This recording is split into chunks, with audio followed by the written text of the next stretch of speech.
Hello বন্ধুরা, আপনারা সবাই কেমন আছেন? তো আজকে আপনাদের সাথে শেয়ার করব আমাদের দিনাজপুরের বিখ্যাত পাবনা সুইটের গাজরের হালুয়া। তো সেখানকার বিখ্যাত হচ্ছে পাটিসাপটা, রসমালাই। তবে আমার সবচেয়ে বেশি পছন্দ হচ্ছে গাজরের হালুয়া।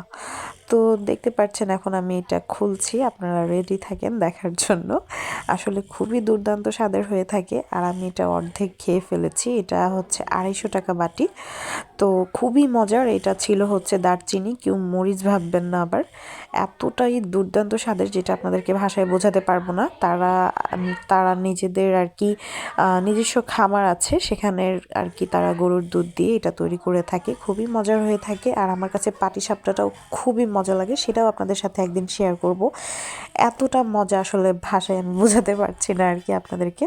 আপনারা খেলে অবশ্যই বুঝতে পারবেন। যারা খেতে চান আমাদের দিনাজপুর চলে আসবেন। আর এই দেখেন কি সুন্দর তারা কিসমিস দিয়ে তারা এটা রেডি করেছে। তো খুবই মজা। আপনারা সবাই ভালো থাকবেন। টাটা।